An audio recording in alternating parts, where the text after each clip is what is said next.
समुद्र तले दफन एक रहस्य। इतिहास के पत्रों में दर्ज एक ऐसी दुखद घटना जिसने संपूर्ण विश्व को हिलाकर रख दिया। यह घटना उस जहाज की है जिसे सदी का सबसे विशाल और कभी न डूबने वाला जहाज कहा जाता है। इसका नाम है दोस्तों ARMS टाइटैनिक। दोस्तों, टाइटैनिक की कहानी शुरू होती है 19वीं शताब्दी की शुरुआत से। उस समय जर्मन और ब्रिटेन में होड़ मची थी बड़े बड़े जहाज निर्माण करने की।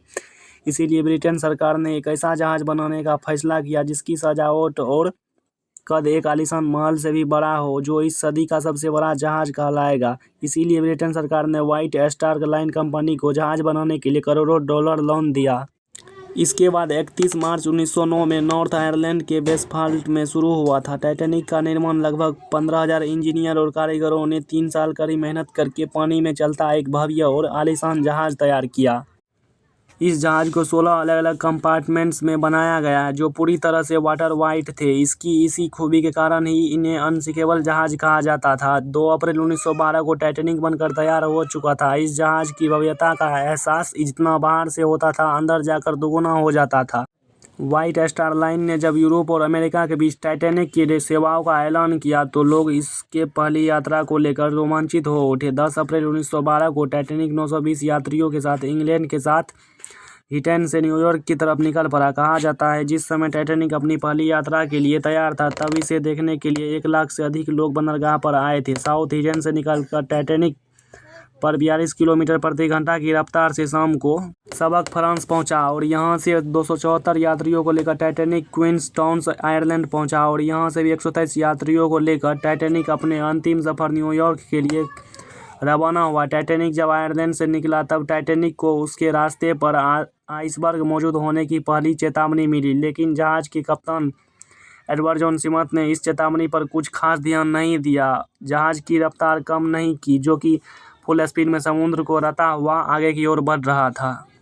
रात होते होते कप्तान एडवर्ड स्मिथ को लगभग 6 चेतावनी वाली संदेश अन्य जहाज़ों के द्वारा दिए जा चुके थे, लेकिन कैप्टन स्मिथ न ही जहाज की रफ्तार कम करना चाहते थे और न ही इन चेतावनियों को गंभीरता से लेने वाले थे, क्योंकि कैप्टन स्मिथ ने अपने आखिरी रिटायरमेंट और टाइटैनिक की प्रतिष्ठा में एक और रिकॉर्ड जोड़ना चाहते थे। वे टाइटैनिक के विशाल जहाज होने के साथ साथ इसका सही सबसे तेज जहाज होने का दर्जा भी दिलवाना चाहते थे। 14 अप्रैल के उस अंधेरी रात को कैप्टन स्मिथ ने सुरक्षा बरतने के लिए जहाज को 2 स्क्रू मेंबर्स फ्री रेड प्लिट और रेशनल लिको जहाज के ऊपर निगरानी के लिए तैयार किया, ताकि वह किसी भी खतरे की जानकारी तुरंत कैप्टन को दे सके। उस रात समुद्र एकदम शांत था, आसमान में चांद नहीं था, इसीलिए उन्हें सिर्फ सितारों की हल्की रोशनी ही मिल रही थी। तभी अचानक 11:03 पर निगरानी पर तैनात फ्रेडरिक प्लेबर्ट ने जहाज के ठीक सामने एक काला सा पहाड़ देखा। उन्हें सिर्फ बर्फ की चट्टान नहीं दिखी। या फ्रेडरिक तुरंत समझ गया कि टाइटैनिक के सामने एक विशाल आइसबर्ग। फ्रेडरिक प्लेटिना ने एक भी गवाते हुए 3 बार घंटा बजा दिया और फिर तुरंत फोन खबर कर दी। बर्फ की चट्टान बिल्कुल सामने है। यह सुनते ही घोर अफसर जहाज को मारने की कोशिश करने लगे। अचानक हुए डिसीजन से कैप्टन ने टाइटैनिक को उस बड़े आइसबर्ग से दूर ले जाने की सारी कोशिश की, लेकिन अफसोस 11.4 पर जहाज के राइट साइड का निचला वाला हिस्सा उस बड़े अफसर से टकरा गया। टकराव इतना जोरदार था कि उसे थर्ड क्लास के रहने वाले यात्रियों को एक बड़ा झटका दे दिया था। यात्रियों को पता उस वक्त लगा जब टाइटैनिक को एक जगह पर रोक दिया गया था और इंजन बंद कर दिए गए। जैसे ही यह खबर फैली कि जहाज टुकड़ा गया है तो लोग वहाँ भागने लगे। पूरे जहाज पर खौफ का माहौल था। जब टाइटैनिक आइसबर्ग से टकराया था तो उसने दबाव के कारण जहाज के निचले हिस्से की प्लेटलस को चीर दिया गया था, जिससे जहाज के दाईं साइड में 30 फीट का तक कीलें बाहर आ गई थी। कीलें बाहर आ जाने से आपस में जुड़ी प्लेट सरक गई थी। पानी तेजी से अंदर आने लगा। वहीं जब जहाज के निचले हिस्से में पानी भरना शुरू हुआ तो थर्ड क्लास के रहने वाले सभी यात्री ऊपर की ओर भागने लगे। इस घटना से चिंतित होकर टाइटैनिक के डिजाइनर थॉमस अंद्रूज ने कैप्टन को बताया कि जहाज के 5 कंपार्टमेंट में पानी भर चुका है और कुछ ही समय में पानी डेक के ऊपर बहते हुए एक एक करके सारे कंपार्टमेंट में भर जाएगा।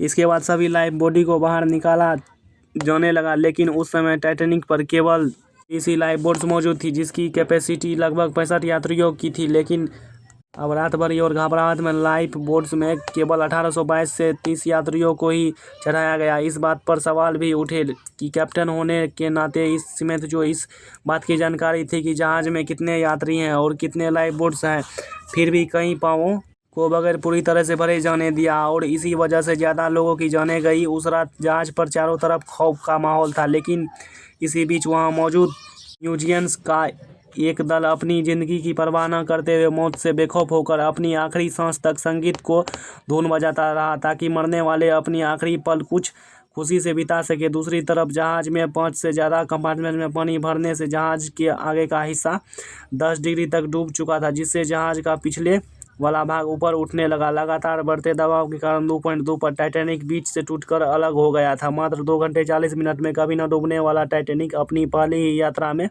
अटलांटिक महासागर के गोद में समा गया था। इस दुखद घटना में 15-17 लोगों की जानें गई। इसमें अमेरिका अधिकतर लोग डूबने से नहीं बल्कि 2 डिग्री सेल्सियस के ठंडे पानी में जमने के कारण मारे गए थे।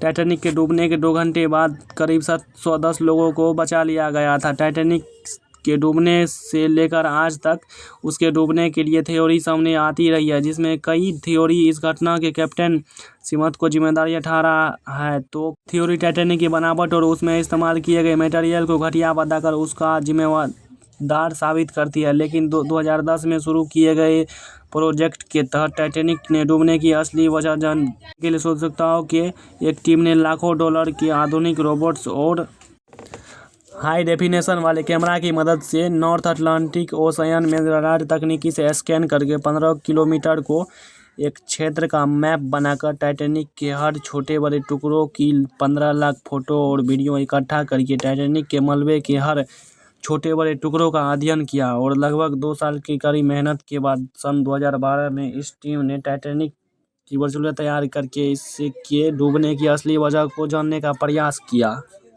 टाइटैनिक के डिज़ाइन और उसको बनाने में इस्तेमाल किए गए मटेरियल पर कोई तरह के एक्सपेरिमेंट करने के बाद टीम ने बताया कि टाइटैनिक के डिज़ाइन में कोई भी कमी नहीं थी और न ही इसमें इस्तेमाल किया गया मटेरियल घटिया क्वालिटी का था। दरअसल इस टीम के मुताबिक रिसर्च में पाया गया कि टाइटैनिक के डूबने का मुख्य कारण उसकी तेज़ रफ्तार थी, क्योंकि तेज़ रफ्तार से जब आइसबर्ग टकराया तो उससे हज़ारों टन का दबाव जहाज़ के निचले हिस्सों पर पड़ा और इससे दबाव वाली जगह पूरी तरह क्षतिग्रस्त हो गई और फिर जहाज़ के 5 कंपार्टमेंट्स में पानी भर जाने से जहाज़ आगे से डूब गया। आज टाइटैनिक का मतलब कनाडा का न्यू फाउंडलैंड से करीब 600 किलोमीटर दूर नीचे गहराई में पड़ा हुआ है, जिसकी तलाश एक अरसे से होती रही है, लेकिन कामयाबी 1985 में मिली है। उसके बाद अभी तक 700 भी ज़्यादा तैराक इस ऐतिहासिक मलबे के पास जा चुके हैं। हालांकि 100 साल पूरे होने से इसे पानी के नीचे धरोहर में शामिल कर दिया गया है, जिसके बाद टाइटैनिक के मलबे का संरक्षण अब